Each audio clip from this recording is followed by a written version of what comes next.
I learned early that in a place like mine, justice isn't something you call for. It's something you buy, or something you inherit, or something you take with hands that don't shake. And I didn't have any of that. I had dirt under my nails, a mother who counted pennies like prayers, and a father who came home every night looking a little smaller than the morning before, like the land itself was slowly swallowing him. That's the thing people don't tell you about rural towns in West Texas.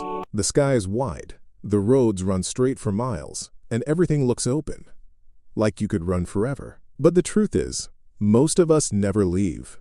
Not really. We grow up in the shadow of the same last names, the same trucks parked outside the same buildings, the same men who own the fields and the water and the law. They don't need fences. They don't need to say it out loud. Everybody already knows who the town belongs to. I was born in a little place outside a town called Dry Creek, one of those dots on the map people only see when they're driving through on the highway with their windows up. You can pass it in 2 minutes if you blink at the wrong time. There's a gas station, a feed store, a diner that smells like burnt coffee and old grease, and a sheriff's office that always looks too clean for the kind of work it pretends to do. Our house sat out past the last streetlight, off a dirt road that turned into powder in the summer and mud in the winter. The walls were thin. The air conditioner wheezed like a sick animal. And at night, the wind would move through the mesquite trees and make a sound like someone whispering just out of reach. My dad, Walter Hale, wasn't a bad man. He wasn't weak, either. Not in the way people imagine. He was the kind of strong you only notice when it's gone. The kind that gets used up quietly, day after day, so everybody else can stay comfortable. He worked fields he didn't own. He fixed fences he'd never see the benefit of.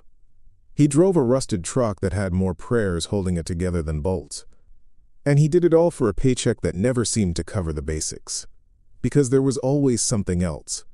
Always some fee, some advance, some debt they claimed he owed. I grew up hearing my mother whisper at the kitchen table late at night, doing math that never worked out. I grew up watching my father stare at the floor when certain men spoke to him, not because he respected them, but because he knew what would happen if he didn't. The men I'm talking about weren't a cartel. They weren't outlaws. They weren't anything dramatic like that. They were worse. They were respectable. The biggest landowner in our area was a man named Clayton Rourke. People called him Mr. Rourke to his face and that bastard behind his back, but only in kitchens with the curtains closed. His ranch spread across more land than I could see from any hill. He had cattle, oil leases, wells, equipment, every kind of wealth that didn't fit inside a bank. He also had something else. He had the sheriff. Or maybe it was the other way around. Either way, it didn't matter. Because when Clayton Rourke wanted something, it happened. A fence got moved. A water line got cut. A contract got lost. A man got fired with no explanation. A family got evicted on a Tuesday with nowhere to go by Wednesday. And nobody asked questions. I was 12 the first time I understood that the world was set up like that on purpose. I remember it because it was the first time I saw my dad bleed, and it was also the first time I felt something inside me go cold. It was late July, hot enough that the air shimmered above the road. My dad had been working for Rourke's crew from before sunrise. At noon, the foreman, Deputy Mark Rourke, Clayton's cousin, rolled up in a truck and told my dad he was short on his labor repayment. That's what they called it when they claimed you owed them for tools, fuel, water, gloves, boots, anything. My dad tried to speak, tried to explain. I remember his voice, careful and quiet. "Mark, you know I paid that last week." Mark laughed like it was a joke. Then he stepped closer and said, "Don't tell me what I know." My dad didn't swing. He didn't curse. He didn't do anything that would make it easy to call him the problem. He just stood there, hands open at his sides like he was trying to show he wasn't a threat. Mark hit him anyway, not hard enough to kill him, not in a way that would show up too clearly in public. just hard enough to remind him who owned his body when he clocked in. We went home that day with my dad's lip split, and my mother cried while she wiped his face with a damp cloth. My dad told her it was nothing. He kept saying, "It's nothing, Mary. It's fine." But that night, when the house was quiet, I heard him breathing through his nose like it hurt. That was the first time I lay awake and imagined hurting someone. Not like in a movie, not like a hero. I imagined it with the blunt honesty of a kid who doesn't know what's possible yet, only what's deserved. I didn't talk much growing up. People thought I was shy. Teachers wrote, "quiet but intelligent," on report cards like it was a compliment. The truth was, I watched. I listened. And in a town like Dry Creek, that's almost the same as being invisible. I learned where the deputies parked when they wanted to scare someone. I learned which men at the diner stopped talking when certain trucks pulled in. I learned that my mother's smile got thinner every time the mailbox held another notice we didn't understand. And I learned that my father carried shame like a second spine. The older I got, the more I tried to help. I worked in the fields after school. I delivered lunch out to my dad. I fixed what I could with my own hands. But nothing I did changed the math. Clayton Rourke's world ran on a system designed to keep people like my father tired and afraid. It wasn't slavery, not legally. It was just close enough that it might as well have been. By the time I turned 18, my father was already getting sick. He didn't call it sickness. Men like him don't. He called it feeling run down. He called it the heat. He called it just getting older. But I saw it. The way his hands shook when he tried to button his shirt. The way he coughed in the mornings like something was stuck deep in his chest. The way he sat longer at the edge of the bed before standing, like his body had to convince itself it was worth the effort. I started doing most of the work then. My dad still came out to the fields, but he stayed near the truck, leaning against it, watching me like he was proud and ashamed at the same time. That should have been a relief for him. It should have made things easier. Instead, it made Mark Rourke worse. Because now he looked at me the way men like him look at a young dog that might grow into something troublesome. He started finding reasons to humiliate us again. Missing hours. Damaged property. Unpaid fees. And then came the day that ended my childhood for good. It was early fall, not as hot, but the sun still had teeth. I left the house before dawn, like always. My dad was sitting at the kitchen table, hands wrapped around a mug of coffee he hadn't touched. "You all right?" I asked. He nodded too fast. Just tired. I didn't press. I wish I had. I was out in the field by mid-morning when a ranch truck pulled up. One of Rourke's men, somebody I'd seen around but never learned the name, shouted for my father. "Boss wants to see you," he yelled, like my dad was a child being called to the principal's office. I remember wiping sweat off my forehead and feeling my stomach twist. It wasn't fear exactly. It was instinct. My father stood slowly. He looked at me like he wanted to say something important, but the words didn't come. Then he followed the man to the truck. The dust from their tires hung in the air after they left, turning the sunlight hazy. I stood there staring down the road longer than I should have. Something in me knew I wouldn't get him back the same way. Hours passed. I tried to work, but my mind kept drifting. The sky felt too big. The wind felt too quiet. Near late afternoon, I saw our neighbor's old sedan coming down the dirt road toward my house faster than it ever did. The driver was Mr. Dorsey, a man who usually moved like time didn't matter. He pulled up and didn't even turn the engine off. "Ethan," he said, voice rough, "you need to get home. Now." My hands went numb. I sprinted the whole way, feet pounding dry ground, throat burning. I remember the taste of dust and metal, I remember the way the sun seemed too bright, like it was mocking me. When I got home, my mother was on the porch, her hand shaking so badly she couldn't even hold the railing. Two women from down the road stood near her, whispering. I didn't ask what happened. I already knew. I pushed through the doorway and saw my father on the couch. He was alive when they brought him back. That's what the women said. That he was breathing. That his eyes were open but unfocused, like he couldn't understand what room he was in. They dumped him at our doorstep like trash. No ambulance. No apology. No explanation. My mother had been screaming for help, and the nearest neighbor had driven to town to get a deputy. The deputy took one look at my father and said, "Handle it yourselves." And then he left. My father's eyes found mine for a second. I swear they did. His mouth moved like he wanted to speak. Then his body shuddered, once, like a final sigh. And he was gone. No dramatic last words. No movie moment. Just a man who had been worked into the ground and then pushed the rest of the way. I don't remember crying at first. I remember standing there, staring at him, and thinking of all the times he'd said, "It's fine. It's nothing." I remember my mother's voice cracking as she said my name. I remember my hands clenched so hard my nails cut into my palms.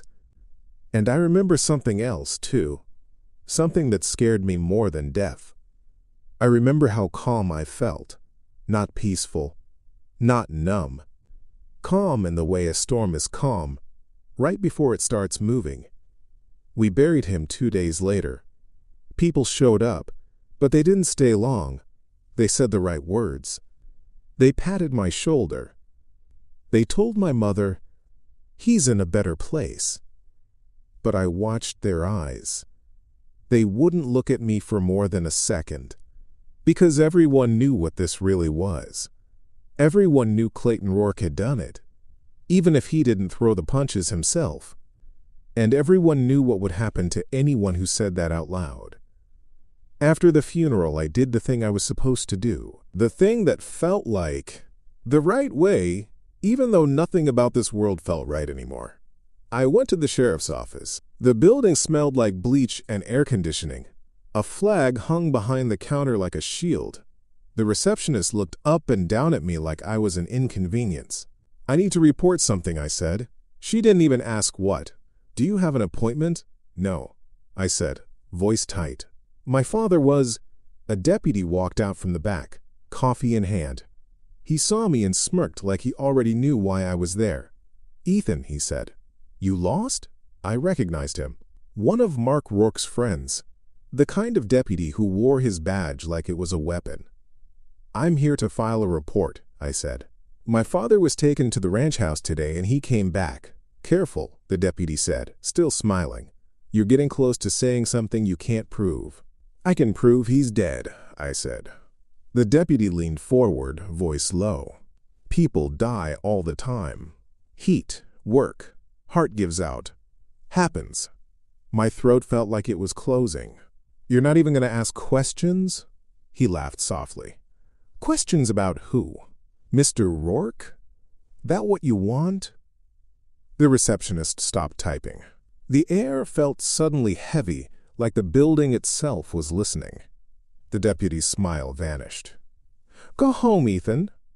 "I'm not leaving," I said, surprising myself. The deputy stepped around the counter. He was close enough that I could smell the coffee on his breath. "You want to know a secret?" he said. "You start trouble, you're going to end up like your old man. And your mom's going to be all alone out there." For a moment, I thought I might actually swing. Thought I might do something stupid and honest. But I looked at his belt, his gun, his badge, and I realized that's what they wanted. They wanted me to make it easy. So I did the only thing I could do in that moment. I walked out. But I didn't feel defeated. I felt educated. That night, our house felt emptier than it ever had. My mother sat at the table, staring at nothing. The wind tapped the windows. Somewhere far off, a coyote yipped. I sat on my bed and stared at the wall until my eyes hurt. I kept hearing that deputy's words. Your mom's gonna be all alone out there. The threat wasn't just against me. It was against everything I had left. That was when the thought fully formed, the one that had been circling my mind for years, growing sharper every time I watched my father swallow humiliation. If the law belonged to them, if the town belonged to them, if even the sheriff's office belonged to them, then what was I supposed to do? Wait? Pray? Accept it? I'd seen what acceptance looked like. It looked like my father on that couch, eyes open, trying to speak, unable to. I got up and walked into the small storage closet by the living room, the one where we kept old boxes and broken things we couldn't afford to replace. At the bottom of a pile of dusty books, I found what I'd been looking for. Not a Bible, not a school book. A worn paperback I'd borrowed years earlier from an older neighbor who collected odd stuff from estate sales. A book of folklore and strange stories from the South. Old legends, haunted places, things people laughed at until they were alone at night. I sat on the floor and opened it. The pages smelled like mildew and thyme. My hands trembled, not from fear, but from something closer to hunger. I didn't know what I believed in yet, but I knew what I didn't believe in anymore. And as the wind moved through the mesquite outside and the house creaked like it was alive, I started reading like my life depended on it. Because somewhere inside me, a quiet certainty had settled in. If good people wouldn't help us, then I would find something else that would. And once I found it, I would never beg again. I read until my eyes felt gritty and my head started floating like the words were turning into heat inside my skull. The stories in that book weren't clean.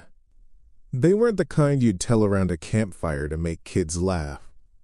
They were older than that. They had the weight of people who didn't have explanations for what they saw, so they built rules instead. Rules about what you shouldn't say at night. Rules about what you shouldn't bring into your house. Rules about what happens when you owe something you can't pay back. By the time the first light started leaking through the blinds, the book was open on my lap and my mother was still sitting at the kitchen table like she'd been carved out of stone. I didn't say much to her. I couldn't. If I opened my mouth, I wasn't sure what would come out. I just watched her hands. They moved sometimes, small, pointless movements, like she was trying to remember how to be a person. She'd pick up a spoon and set it down. She'd fold a napkin and unfold it. She'd stare at the chair where my father used to sit, and her face would twist like she'd been hit somewhere deep. When she finally spoke, her voice sounded wrong, thin. "You gotta eat something." I told her I wasn't hungry. That was a lie, but not in the way she thought. I wasn't hungry for food, not yet. I was hungry for a way out of helplessness. That day I went back to the fields, not because I needed to work, but because I needed to see the place where my father had given his life away. The sun was high, and the air smelled like dry grass and diesel. Rourke's men were there. They looked at me like I was a stain. Deputy Mark Rourke stood with a baton in his hand, tapping it against his palm like he was bored. When he saw me, he smiled. It wasn't a friendly smile. It was a warning dressed up as comfort. "Well," he said, loud enough for everyone to hear, "look who decided to show up." I didn't answer. He walked closer. Up close, I could see the red in his cheeks from sun and alcohol. The confidence in him wasn't personal. It was inherited. It came from being backed by land, money, and a badge. "You here to cry again?" he asked. "Were you here to work?" I stared at his boots. Clean, newer than anything in my house. Then I lifted my eyes to his face. "I'm here to tell you something," I said. Some of the men stopped moving. Not because they cared. Because tension is entertainment in a town with nothing else. Mark tilted his head. "Yeah?" I heard my heartbeat, slow and steady. Not fear. Something colder. You're gonna pay for what you did." He laughed once. Short, sharp. "You hear that?" he called to the others. "Boy says I'm gonna pay." He stepped closer until we were breathing the same air. "What are you gonna do, Ethan?" he asked softly. "You got a gun? You got proof? You got friends?" He let that hang there, because he knew the answer. Then he leaned in like he was telling me a secret. "You do anything stupid, your mom's gonna be right behind your daddy." I felt something inside me tighten so hard it almost snapped. But I didn't move. I didn't give him the satisfaction. I just held his gaze, and I saw something flicker behind his eyes. Confusion. Not fear. Confusion. Because he was used to broken men. Men who looked away. Men who swallowed their anger until it turned into sickness. He wasn't used to someone looking at him like he was already dead. I turned around and walked back to my truck. Behind me he called out, "Go on then. Don't forget who owns this land." I didn't answer, but I heard him. And I remembered. That night I packed. Not much, just what fit in a duffel bag. 2 shirts, jeans, a jacket, a flashlight. Cash I'd saved over years that was supposed to go toward fixing the AC. I tucked the old folklore book in there too, like it was a weapon. My mother watched me from the doorway. "You leaving?" she asked. I nodded. Her eyes sharpened for a moment, as if she could see the shape of my thoughts. "Where you going?" I could have lied. I almost did. But then I realized something. Lies were for people who planned on coming back the same. "I'm going to find help," I said. My mother's mouth tightened. "Help? You know what I mean," I said, and my voice came out rougher than I expected. She stepped forward. Her face was tired, but there was still something strong in it. Something my father had tried to protect. "You're gonna get yourself killed," she whispered. "Maybe." I looked at her hands. The way they shook. "If I stay," I said, "we're already dead." She stared at me like she wanted to slap me. Like she wanted to pull me back into the safe, small world where people survived by lowering their heads. But she didn't. After a long moment, she stepped into the kitchen and opened a drawer. She took out an old envelope, creased and soft from being handled too many times. She pressed it into my hand. It was money. Not much. Cash she'd hidden for emergencies. Maybe for medicine. Maybe for food. "Don't spend it all at once," she said, her voice breaking. Then, quieter, "Please don't turn into them." That was the last thing she said to me before I walked out. The road out of Dry Creek runs straight for miles, like it doesn't want you to change your mind. On either side, the land stretched flat and empty. The sky felt too big to hold anything human. As I drove, I kept expecting to feel guilt. Instead, I felt something else. Relief. Not because I was leaving my mother alone. That twisted in my gut like a hook. But relief, because I was finally moving toward something. For years, I'd been trapped in the same loop. Work, humiliation, survival, repeat. Now the loop was broken. The first city I reached was San Antonio. Late afternoon. Heat rising off asphalt. Traffic like a living thing. People everywhere, faces I'd never see again. I parked behind a cheap motel and sat in the truck with my hands on the steering wheel, breathing in the smell of old vinyl and dust. In a city like this, my anger felt small. My story felt invisible. That scared me. Because I didn't come this far to disappear. I'd heard about a place from an old man at the diner months earlier. One of those guys who talked too much when he had coffee in him. He'd mentioned a shop on the south side that sold blessed oil and protection charms and other nonsense. I'd laughed back then. Like everybody laughs. Because laughing is safer than admitting you're interested. but I remembered it now. And memory, I was learning, is the first step toward a decision. It took me an hour to find the shop. It sat in a row of fading buildings. No sign, just a small symbol painted on the glass, something like an eye, half open. Inside, the air was cool and smelled like dried herbs and smoke. Shelves lined with jars, candles, oils, things that looked harmless until you stared too long. A bell chimed as I walked in. A man came out from behind a curtain. Middle-aged, lean, shaved head, tattoos on his forearms. His eyes were sharp, like he'd spent his life measuring strangers. He looked me up and down. "You lost?" he asked. "No," I said. He studied me for a moment, then nodded slowly like he'd heard something in my voice. "What do you want?" he asked. I should have had a clean answer ready, but the truth came out instead. "I want power." That made his eyebrows lift slightly. Not surprise. Interest. He took a step closer. "Everybody wants power." "I don't want money," I said. "I don't want love. I don't want luck." He waited.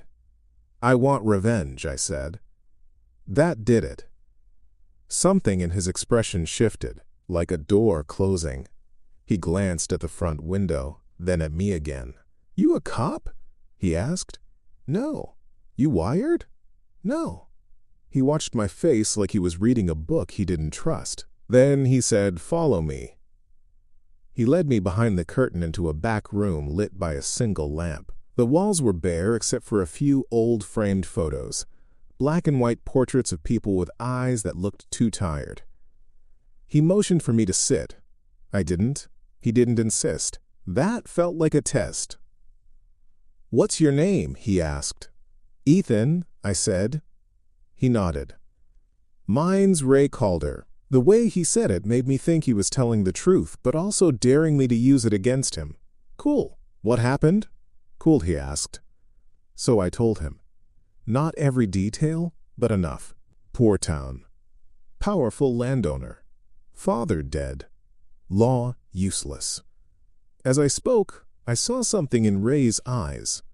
Not sympathy exactly, but recognition. Like he'd heard this story before, just with different names. When I finished, he was quiet for a long moment. Then he said, "You're young. So?" "So you still think revenge fills a hole," he said. "It doesn't. It just digs you a deeper one." I swallowed. "I didn't come here for a lecture." Ray leaned back, crossed his arms. "Then you came to the wrong place. For a second I thought that was it, that I'd driven all this way for nothing. But then he said, 'You know what the difference is between a fool and a man with purpose?' I didn't answer. 'A fool wants the shortcut,' he said. 'A man with purpose accepts the cost.'" I felt my pulse quicken. "What's the cost?" I asked. Ray's gaze held mine. "You stop being who you were." I didn't blink. "I already did," I said. He studied me, then nodded slowly. "You want the kind of thing you're asking for?" he said. "You don't get it from a candle and a prayer." I waited. He leaned forward, lowered his voice. "You get it from people who shouldn't exist." The hair on my arms lifted. Ray reached into a drawer and pulled out a scrap of paper. He wrote something down quickly, then slid it across the table. It was an address, New Orleans. Not the French Quarter, not the tourist side. A place out by the water, where streets didn't have the same light. "What is it?" I asked. Ray didn't answer right away. He looked tired suddenly, like he regretted even being in this room. "It's a man," he said. "Name's Jonah Cross." "Who is he?" I asked. Ray's mouth tightened. "He's somebody you don't go to unless you're ready to lose something you can't replace." I felt that cold calm in me again. "I'm ready," I said. Ray stared at me like he was trying to see if I meant it. Then he stood and opened a cabinet. He pulled out a small jar filled with dark liquid. "Take this," he said, setting it down. I looked at it. "What is it?" "A ward," he said. "Not to protect you from what you're calling. Nothing protects you from that. But it'll keep you from being noticed on the road." My fingers hovered over the jar. "Why are you helping me?" I asked. Ray's eyes narrowed. "I'm not." Then, after a beat, "I'm keeping you from coming back here when it's too late." I took the jar. The ride to New Orleans took most of the night. The highway lights flashed past like slow, blinking eyes. At some point, I stopped at a gas station and stared at myself in the bathroom mirror. My face looked normal, but my eyes didn't. There was something in them now, something like a promise. By dawn, I crossed into Louisiana. The air changed, wetter, heavier, the sky lower, like it was pressing down. New Orleans felt like a different planet compared to Dry Creek. The city wasn't clean. It wasn't straight. It was layered. Old brick, cracked sidewalks, vines creeping over fences. It smelled like damp wood and rot and something sweet underneath it all. I found the neighborhood Ray had written down. The streets were narrower, the buildings older, fewer people. The silence felt watched. The address led me to a house that looked like it had been left behind by time. Paint peeling, porch sagging, windows dark. I parked a block away and walked the rest of the distance. When I stepped onto the porch, the wood creaked under my boots like it was warning me to turn around. I raised my hand to knock. Before my knuckles touched the door, it opened. A man stood there in the shadows. Older than Ray, but not fragile. His face was lined, eyes pale and steady. He didn't look surprised to see me. He looked like he'd been expecting me. "You're late," he said. I swallowed. He cut me off. "Names don't matter yet. Come in." The air inside was cool and smelled like old paper and smoke. The walls were lined with shelves, books, jars, strange objects that looked like they belonged in a museum. A clock ticked somewhere deeper in the house, slow and patient. The man closed the door behind me. He didn't offer me a seat. He didn't ask me who I was. He just looked at me for a long, quiet moment, like he was listening to something behind my words. Then he said, "You came because you think you can control something that hates being controlled." My throat went dry. "I came because I have no choice," I said. The man's pale eyes narrowed slightly. "That's what they all say," he murmured. He took one step closer, close enough that I could smell something sharp on him, like river water and iron. "What do you want?" he asked. I thought of my father. I thought of my mother, alone in that house. I thought of Mark Rourke's smile.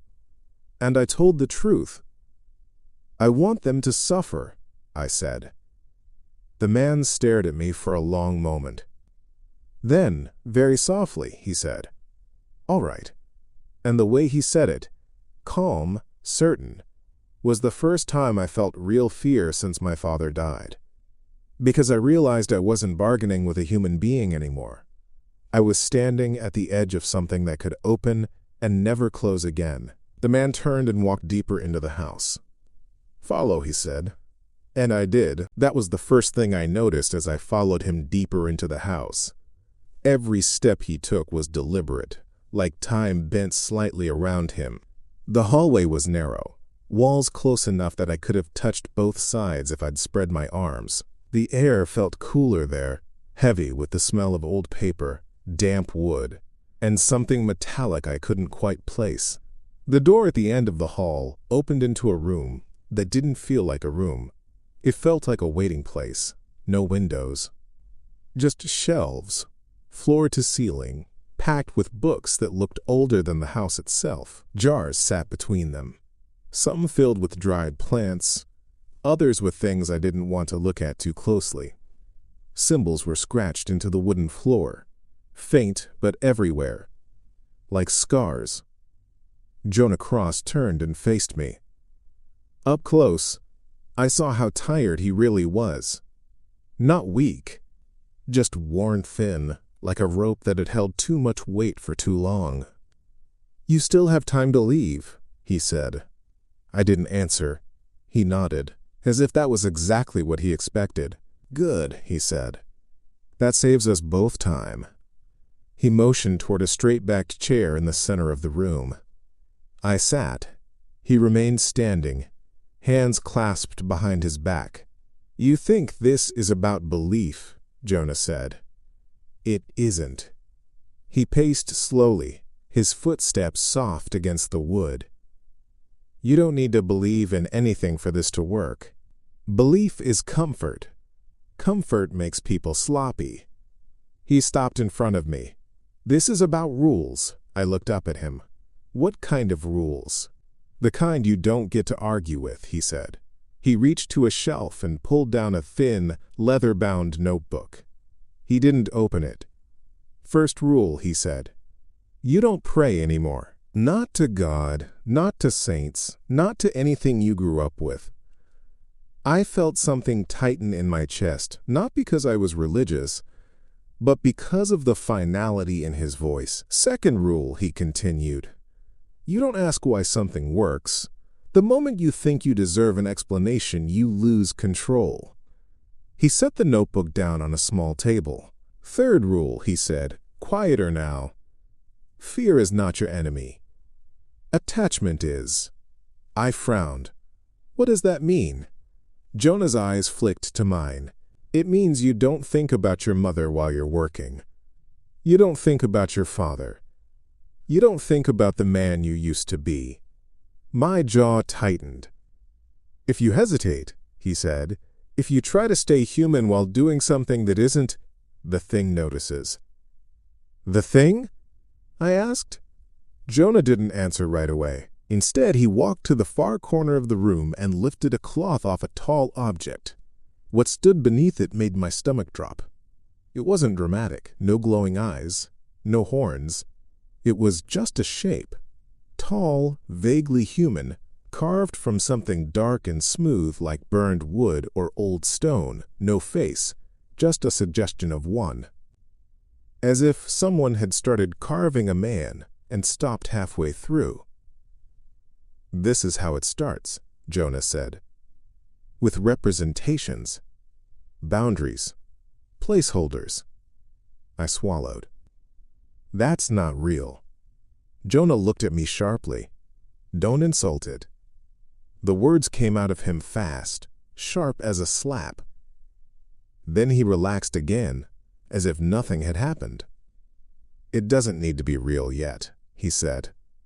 "Not until you are." He covered the shape again. "You won't see what you're working with at first," Jonah went on. "Not clearly. You'll feel it. Pressure. Movement. Dreams that don't make sense. And then?" I asked. "Then you'll stop dreaming," he said. That night, he didn't teach me anything. Instead, he told me to sleep on the floor of the room next door. No bed, no pillow, just a blanket that smelled faintly of smoke and river water. "Eat before sunset," he said. After that, nothing but water. "What about tomorrow?" I asked. Jonah paused at the doorway. "Tomorrow," he said, "we see how much of you makes it through the night." I lay awake for hours. The house made sounds that didn't feel normal. Soft ticks, distant thuds, something like breathing that stopped whenever I focused on it. The dark felt thick, like it was pressing against my eyes. But I wasn't afraid. That was what scared me. I thought of my father's face on the couch, of Mark Rourke's smile, of the deputy's voice in the sheriff's office. The anger kept me warm. When sleep finally came, it came all at once. And it was empty. No dreams, no images, just darkness. Deep and smooth, like sinking underwater without panic. I woke before Jonah called for me. My body felt different. Lighter. Like something heavy had been set down while I wasn't looking. We didn't talk much that day. Jonah showed me places instead. An old cemetery where the ground sloped unevenly. headstones tilting like tired men. A stretch of swamp where the water was dark enough that you couldn't see your reflection. A narrow alley near the river where the air felt wrong, like sound didn't travel properly. "These are thin places," Jonah said. "You don't work everywhere. You work where the world already doesn't care." That night he drew a circle on the floor with chalk mixed with something gray and fine. "Ash, maybe.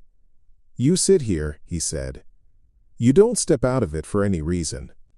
"What if something happens?" I asked. Jonah met my eyes.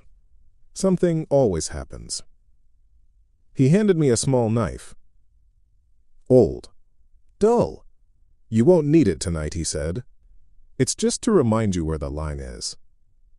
Then he began to speak. Not loudly, not rhythmically, just steady, like reading a list. The words didn't sound like any language I knew. They weren't harsh. They were plain. As he spoke, the air shifted. I felt it first in my ears, like pressure before a storm. Then in my chest, a slow, sinking weight. My skin prickled. Jonah stopped. "Your turn," he said. I opened my mouth and froze. For the first time since my father died, doubt crept in. What if this was nothing? What if I was humiliating myself, chasing shadows like a fool? Jonah's voice cut through my thoughts. "If you're still asking that," he said quietly, "you're not ready." Something inside me snapped. I thought of my mother counting pennies, of my father's blood on a stranger's hands. And I spoke. The words felt wrong in my mouth. Not hard to say, just not meant for me. Like I was borrowing someone else's voice. As I spoke, the room grew colder. The candle on the floor flickered, then steadied. Jonah watched, unmoving. When I finished, the silence felt heavier than before. "That's enough," he said. He stepped forward and wiped part of the circle away with his foot. I exhaled, realizing I'd been holding my breath. "You felt it," he said. "It wasn't a question." I nodded. "What was it?" I asked. Jonah hesitated. "That," he said, "was the door noticing you knocked. The nights blurred together after that. Circles. Words. Long hours of sitting still while the dark pressed in from all sides. Sometimes I felt watched. Sometimes I felt nothing at all. My fear never came back. Hunger dulled, sleep shortened, my thoughts sharpened, like everything unnecessary was being trimmed away. After a week, Jonah finally said the word I'd been waiting for. "You're ready to meet what answers." He led me to a place I hadn't seen yet, a clearing near the river where the ground dipped low and the air smelled of wet earth. The moon was thin that night, barely there. Jonah drew another circle, larger this time. "This is not a servant," he said. "Not yet." "What is it?" I asked. "A worker," he said. "A thing that moves where it's sent." He looked at me carefully. "It will not protect you. It will not care about your reasons." He handed me something wrapped in cloth. I unwrapped it slowly. Inside was a small object made of dark, knotted material. It felt warm in my hand, faintly pulsing, like a heartbeat too slow to be human. "This binds it," Jonah said. "Not forever. Just enough." "What does it want?" I asked. Jonah's mouth tightened. "What everything wants," he said. "To be fed." He told me the rules. It couldn't cross running water. It couldn't act without being sent. It could be stopped, but only by things older than it. "And if it fails?" I asked. Jonah's eyes met mine. "It comes back," he said. "And it remembers." I swallowed. "Then don't fail," he added. That night, when I spoke the words Jonah taught me, the air bent. Not visibly. Not in a way I could point to. But I felt something move. A pressure slid past the edge of the circle, like a tall shape brushing against the world. My heart didn't race. My hands didn't shake. Instead, I felt a strange, dangerous calm. Jonah watched me closely. "It's aware of you now," he said. "You've been marked." I looked down at my hands. They looked the same. But I knew they weren't. "Tomorrow," Jonah said, "you decide what you're willing to send it after." I thought of Dry Creek, of fences, of cattle, of a man who smiled when he hurt others. I didn't hesitate. "I know," I said. Jonah nodded once. "Good," he said. "Because once you start, you don't get to pretend this was an experiment." He stepped back into the shadows. "You don't get to stop being responsible." That night, lying on the floor again, I finally dreamed. I dreamed of walking across dry land that cracked under my feet. Behind me, something followed. Not running, just keeping pace. And when I woke, just before dawn, I knew something with no face had learned my name, and it was waiting to work. Jonah didn't come with me when I left. That surprised me more than anything else. I stood on the porch at dawn with my bag slung over my shoulder, the river fog still clinging to the street, and waited for him to say something final. A warning. A command. Some last reminder that I was crossing a line that didn't come with a return address. He just watched from the doorway. "You know where you're going," he said. I nodded. "You know what it can do," he added. Another nod. "And you know what it can't." "Yes." Jonah's eyes lingered on my face, searching for something. Fear, maybe. Or doubt. He didn't find it. "Then don't come back here looking for absolution," he said quietly. "I don't sell it." With that, he closed the door. The sound of it shutting felt heavier than any goodbye. The drive back to Dry Creek felt shorter than it should have. The road straightened out again. The air dried. The sky widened. But something had shifted. The land didn't feel neutral anymore. It felt owned, claimed by invisible lines I could suddenly see. By the time I crossed the river bridge just outside town, the thing Jonah called a worker stirred. Not physically. Not yet. I felt it as a tightening behind my eyes, a pressure in my chest that wasn't pain but wasn't comfort either. Like something leaning forward, waiting for direction. I didn't speak to it. Jonah had been clear about that. You don't talk to it like a friend. You don't explain. You don't hesitate. You send. I drove past my house first. My mother's truck was still there. The lights were off. For a moment, just a moment. I considered stopping. I didn't. Jonah's words echoed in my head. Attachment notices you. Instead, I kept driving until I reached the edge of the Rourke Ranch. The field stretched out, dry and yellowing, cattle clustered near the fence. Everything looked the same. That almost made me laugh.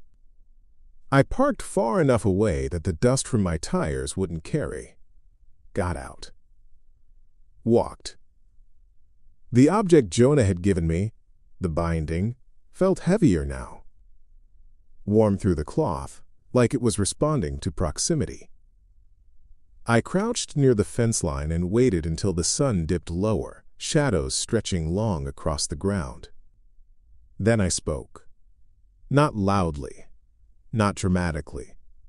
Just enough. The air shifted. I didn't see anything leave me. No shape, no movement. But I knew it was gone. The first night, nothing happened. That almost broke me. I lay awake in the truck, staring at the roof, listening to the sounds of insects and distant cattle. Doubt crept in, slow and poisonous. Maybe Jonah had lied. Maybe I'd humiliated myself, traded my life for smoke and stories. Just before dawn, My phone buzzed. A text from one of the men who worked the ranch. A number I recognized. Something's wrong with the north fence. Cattle spooked. One down. I stared at the screen, my pulse steady. One down. Not dead. Not yet. Jonah had said it would start small. Over the next 3 nights, the pattern continued. A calf injured. A prized bull refusing to eat, pacing until it collapsed from exhaustion. A generator failing mysteriously, plunging part of the ranch into darkness. Nothing that could be traced. Nothing that could be proven. But enough to unsettle men who were used to control.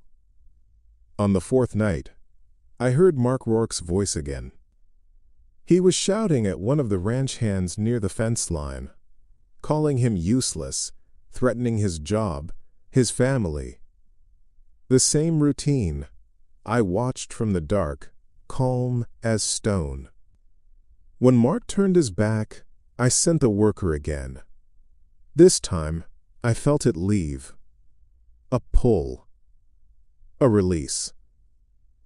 Later that night, an ambulance screamed down the highway. Mark didn't die. He broke his arm in a fall that made no sense. Swore the ground had moved.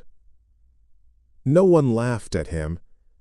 They didn't laugh because they'd seen his face. Fear looks different on a man who's never had to feel it. By the end of the 2nd week, Clayton Rourke was gone. Packed up, left town. Rumor said he'd crossed the river, staying with family somewhere out of reach. Jonah's rules surfaced in my mind immediately. It can't cross running water. I should have felt satisfied. Instead, I felt cheated. I hadn't done all this to wound cattle and scare deputies. I hadn't crossed lines just to make powerful men uncomfortable. I wanted finality. And power, I was learning, never gives you exactly what you want. It gives you leverage. People started whispering, not my name, never my name, but they looked at me differently. Longer. Warier. My mother noticed first. You look thinner, she said one night, as I finally came home. I shrugged. Work. She watched me eat, her eyes lingering like she was searching for something familiar. You sleeping? She asked. Enough. That was true. I didn't need much anymore. You scare me a little, she said softly. That was new. I met her gaze. For a split second, something almost human stirred inside me. Then I looked away. Money came next. Not from the ranch. From fear. A man I barely knew knocked on my door late one evening, hat clutched in his hands. He stammered as he spoke, eyes darting around the dark yard. I heard you know things, he said. I let the silence stretch. My boy's sick, he whispered. Doctors don't know why. He screams at night. I didn't ask questions. I told him what he needed to bring, where to leave it. When the sickness lifted 2 days later, he didn't come back to thank me. He didn't have to. Word spreads faster than truth in small towns. By the end of the month, I had more money than I'd ever held before. And still, something gnawed at me. Clayton Rourke was alive. Across the river. Untouched. That was when I decided to go back to Jonah. The house in New Orleans looked the same. Too quiet. I knocked. No answer. I knocked again. Harder. The door opened slowly. Jonah lay on the floor inside. Not dead, but close. His skin was pale, slick with sweat. His breathing shallow and fast, like his body was trying to escape itself. He looked at me with unfocused eyes. You shouldn't have come, he rasped. You said not to come back for absolution, I said. A weak smile tugged at his mouth. Didn't think you'd come back at all. I knelt beside him. I need more. That brought clarity to his eyes. No, he said immediately. You need patience. I need access, I snapped. The rules are protecting the wrong people. Jonah coughed. A wet, rattling sound. "The rules protect everyone," he said, "including you." I didn't come this far to stop now. Jonah closed his eyes for a moment, then opened them again. "You feel it, don't you?" he said. "The way it leans closer every time you send it." I didn't answer. "That thing you're using," he went on, "it isn't loyal. It's convenient. So teach me something stronger." Jonah laughed, a short, bitter sound. "You already know where that leads." "I don't care." Silence settled between us. Finally, Jonah spoke. "There's a place," he said, "north of Memphis. Old ground. Older rules." He looked straight at me. "If you go there, you stop pretending this is about justice." I didn't hesitate. "Write it down," I said. Jonah's hand shook as he did. When he finished, he pushed the paper toward me and closed his eyes. "One more thing," he whispered. "If you see something calm, something that doesn't fear what you're doing, walk away." I folded the paper. "I won't," I said. Jonah didn't open his eyes again. I left him breathing. I don't know if he'd lived. The road north was long and quiet. As the miles passed, the worker stirred more frequently, like it could sense what I was becoming. I crossed rivers without sending it. Watched the water carefully, felt the invisible barrier hum. By the time I reached Memphis, I wasn't angry anymore. I was focused. The city felt heavier, older. The Mississippi moved slow and thick, like it remembered things. That night, I used the new place Jonah had given me. And for the first time since this started, something pushed back. Not violently, not angrily, just enough to make the worker recoil. It came back to me restless, unsettled, hurt. I felt it clearly then. Fear, not mine, its. I stood in the dark, listening to the river, and realized something that sent a chill through me. There were forces that didn't flinch, forces that didn't bargain. And somewhere ahead of me, calm was waiting. I didn't turn back, I should have. I didn't sleep that night, not because I was afraid, because the worker wouldn't settle. It moved inside me like a restless animal, pacing behind my ribs, testing the edges of whatever leash I still held. Every time I closed my eyes, I felt it lean forward, eager, irritated by resistance it didn't understand. Jonah had warned me, if you see something calm, walk away. I thought calm was weakness. I was wrong. I found them the next morning. Clayton Rourke and what was left of his confidence were staying in a quiet neighborhood near the river, in a house that didn't belong to him. Someone had pulled strings. Someone always did. I didn't approach right away. I watched. Clayton sat on the porch with another man, a local preacher, maybe, or just someone people listened to. Older. Plain clothes. No symbols. No show. They talked like nothing was wrong. No fear. That alone unsettled me more than panic ever could. I sent the worker. The moment I formed the intent, something stopped it. Not a barrier, not force, just refusal. The worker surged, recoiled, and snapped back into me so violently that my knees buckled. I caught myself against a tree, gasping, the taste of metal flooding my mouth. Inside, the thing writhed. It wasn't hurt badly, but it was shaken. Why? I demanded, not with words, but with direction. The answer wasn't language, it was sensation. Heat meeting cold. Noise swallowed by silence. Something steady, immovable. I felt it then. The presence Jonah had hinted at. Not power the way I understood power. Not something that needed rules or payment. Just certainty. I staggered back, heart pounding for the first time in weeks. Across the street, the older man looked up, and our eyes met. He didn't flinch. Didn't stare. Just nodded once, like he'd been expecting me.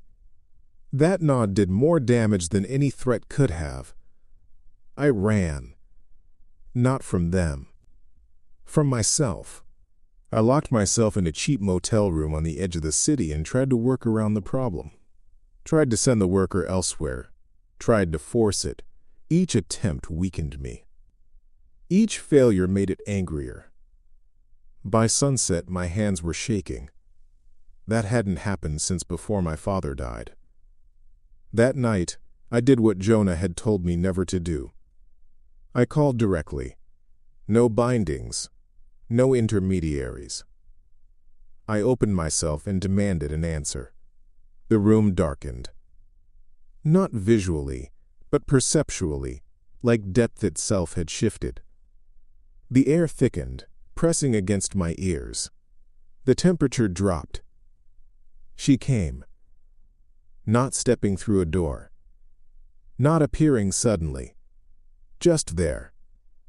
A presence that filled the room without occupying space. I couldn't see her clearly. My mind refused to finish the shape. Every time I tried, my vision slid away, like oil on glass. "You summoned me," she said. Not aloud, but inside the bones of my skull.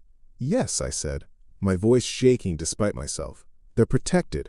They chose a different alignment." That wasn't the deal. Silence. Then, "You were given reach, not authority." Anger flared. "I gave everything." "You gave nothing that was asked of you freely," she replied. "You took." I clenched my fists. "I want him dead." Another pause. Longer this time. When she answered, there was something like distance in it. "That path no longer opens for you." "Why?" The room felt strained. "Because you have arrived at its limit." Rage surged, hot and desperate. "Then what good are you?" The presence receded slightly, not in fear, but in disinterest. "You misunderstand," she said. "You were never meant to win." And then she was gone. The room snapped back to normal.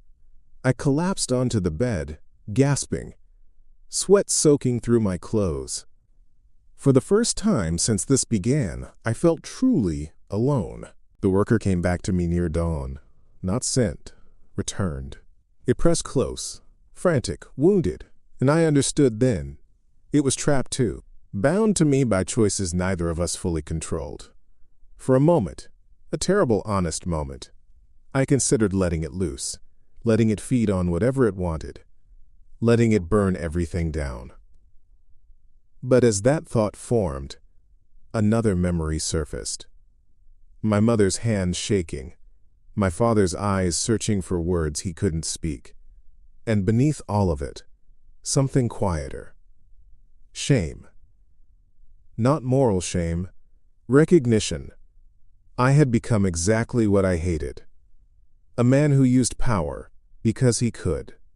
A man who justified cruelty with reasons. I sat on the floor until the sun rose. When the worker finally stilled, I spoke. Not to command, but to release. I don't know how I knew the words. Maybe Jonah had planted them without meaning to. Maybe they'd been waiting all along. As I spoke, the pressure eased. The warmth drained from the binding. The worker resisted, briefly, violently, but then something loosened. Not gone. Just no longer anchored to me. When it left, it didn't tear free. It withdrew. The silence afterward was unbearable. And clean. I went back. Not to confront Clayton Rourke. Not to threaten anyone. I crossed the river on foot and stood at the water's edge for a long time, letting the current numb my ankles. Then I found the older man, the calm one. He was alone this time, sitting on a bench near a small, unmarked church. He looked up as I approached. "You're done," he said. Not a question. Yes. He studied my face. You let it go. Yes. A long breath left him, like he'd been holding it since we first met. Good, he said. That's the hard part. I swallowed. Can I come back from it? He was quiet for a moment. Not to who you were, he said, but to someone better than who you became. That was enough. I didn't ask for forgiveness. I didn't ask for protection. I asked for instruction. The rest happened without drama. Clayton Rourke never returned to Dry Creek. He sold his holdings quietly and disappeared into another state where no one knew his name. Mark Rourke resigned from the department months later after an investigation into unrelated misconduct. He lost everything he thought made him untouchable. No lightning struck them, no curse followed, and that felt right. I sold our land legally, fairly. The money was enough to make sure my mother never worried again. I helped her move somewhere smaller, quieter. She never asked where I'd been. I never told her. Some truths don't heal when spoken. I left Texas not long after. I live somewhere anonymous now. Work honest hours. Sleep normal nights, most of the time. Sometimes I dream of dry ground cracking under my feet, of something walking behind me that never quite catches up. But when I wake, the room is still. And I remember what Jonah said. Nothing you control stays loyal forever. He was right. The only thing that ever really answered me was the moment I chose to stop. That's the part nobody tells you. Power feels like freedom. But freedom, real freedom, only shows up when you finally let go of the need to destroy. And if you're listening to this late at night, wondering what you'd do if the world broke you the way it broke me, I hope you never find out. Because some doors don't lock behind you, they just wait, quietly, forever.